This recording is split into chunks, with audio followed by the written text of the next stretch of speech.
morning. Morning! So, I'm gonna let Lisa control that so I can focus on the road. So, yes, we just decided we were gonna do some little videos on Sundays on the way to church because it's about 25-minute travel time. And for those of you that know, I started something I probably wish they would have had 25 years ago was a master's in leadership. And I think that we have a wrong definition of what it means. Like, I'm going to be honest with you. Say what? What does leadership really mean then? I actually wish I would have pulled out my notes this morning. Leadership is being intentional. Leadership is making an impact on other people in a way that changes their lives so that they become intentional. That I will say this, one of the words that leadership... So wait. So just having people follow you doesn't automatically make you a leader? If you've got a big following? Absolutely not. And I think we redefine, well, let's just say it like it is. The best leader ever was Jesus, right? And still is today, right? He's God. And one of the things that I've learned a lot recently is to take the word busy out of our vocabulary. And honey, talk about the difference between being busy and being productive. Oh, that's a good one. And she's my accountability partner who makes me productive. Do the work that I'm supposed to do. But talk about what the difference between productive and busy So busy is like you just have things on your calendar to do. But what's the outcome of those actions and things like that you're doing? What is the impact? Yes. Productive for me is likened to the word fruitful. Yes. The Bible tells us to be fruitful and multiply. So to me that is not fruitful and busy? No. To me that means that we're having an impact on others who then have impact on others. So being fruitful, being productive, what's productive mean? Producing. What are we producing? Can you be productive and kissing? And can you be productive and fly by the seat of your pants? Not successfully. Maybe very briefly, here and there, but honestly... You go back to busy again? Yes, exactly. When you're flying by the seat of your pants, in Life Vantage, there's an expression to just run like your hair's on fire. And we did that. I'll be honest, we did that. We ran like our hair's on fire. We were busy. We thought we were productive. We had great success. But guess what? Just flying by the seat of your pants without that action plan and everything, it didn't sustain. Yep. So it goes back down. So instead of just flying by the seat of your pants or like your hair's on fire, just go, all out massive action without it being structured,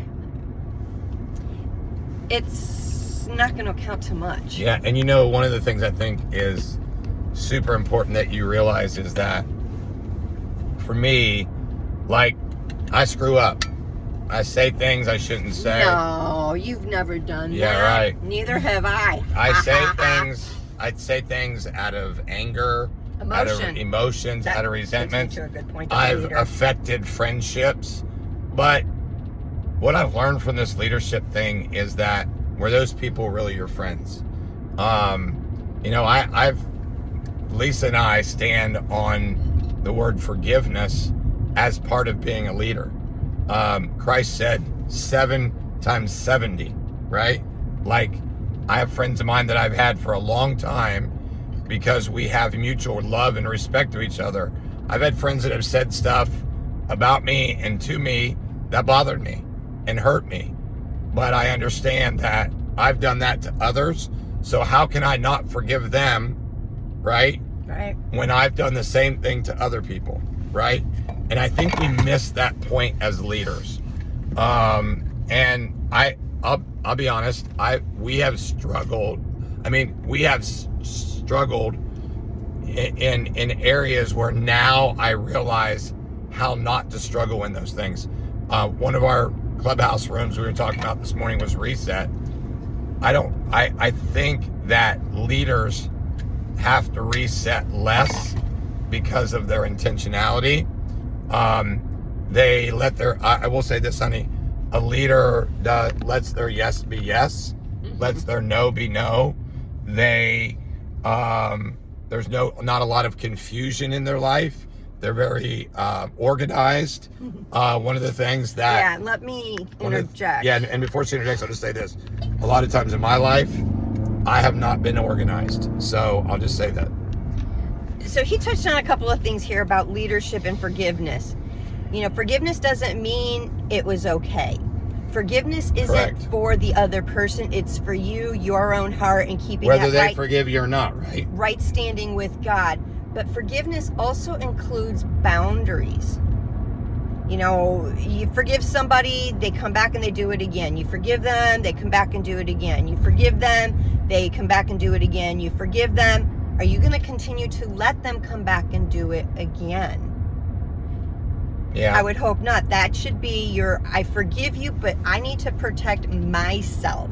I need to have my boundaries. Jesus had boundaries. And I'm sure there's people in our lives that, not you, because she's a lot better than me, just saying, that we've hurt by our words or by our actions or by things that we've said and done, maybe out of hurt, maybe out of feeling insecure or insignificant, or maybe having a personality difference in an area where we both are strong in.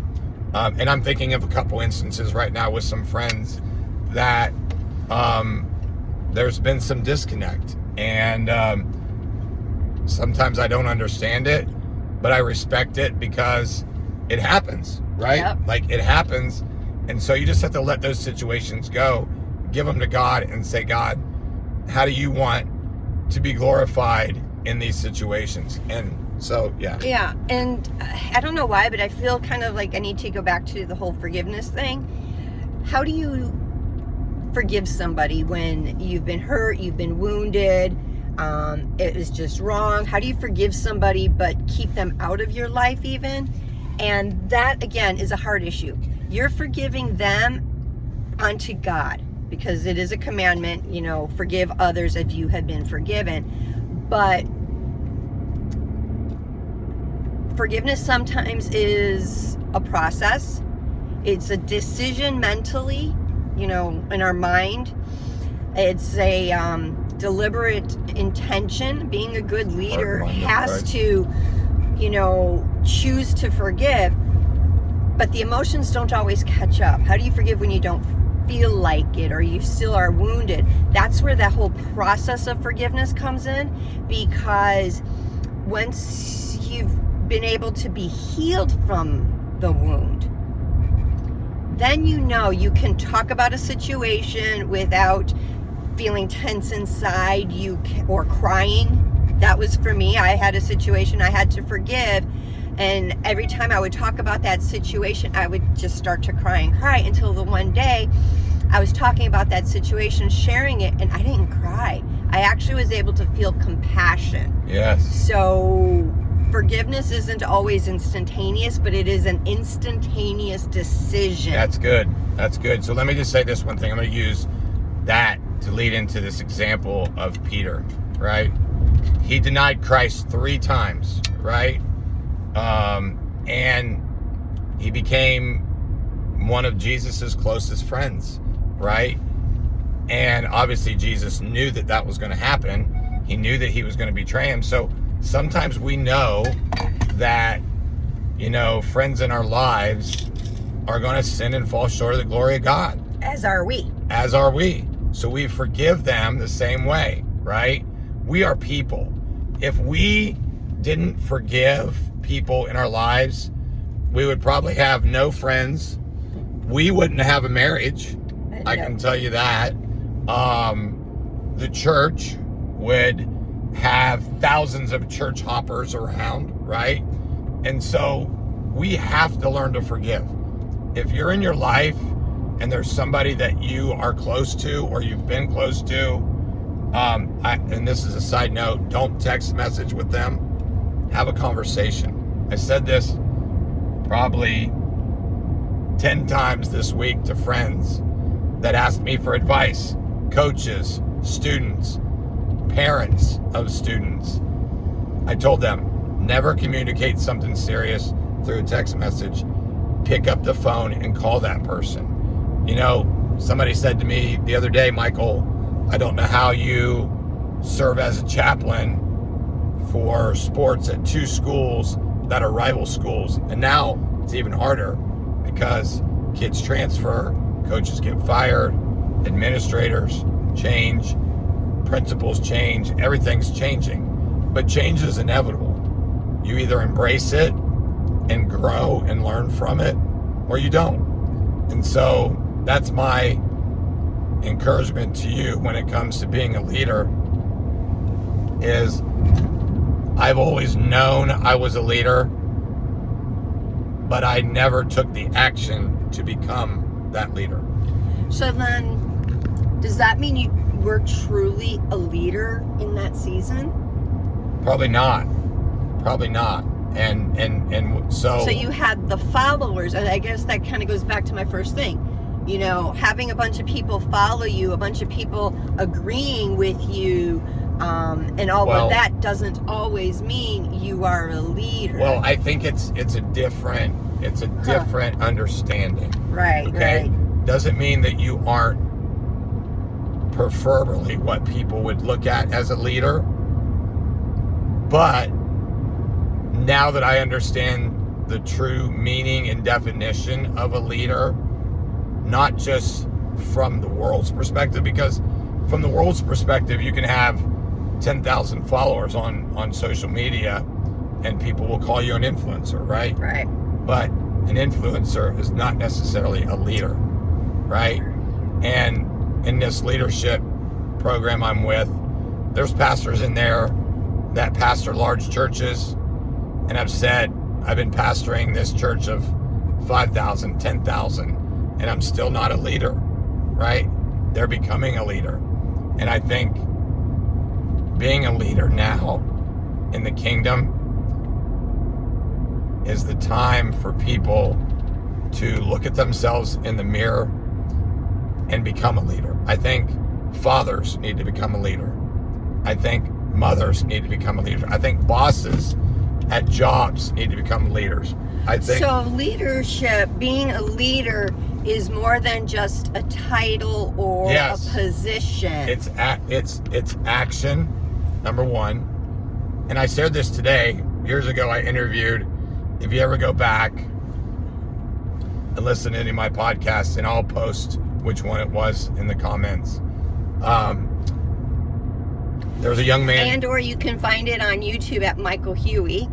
And you can also, because I'm going to put this on my YouTube channel at Biohacking with Lisa. Just a little plug, sorry.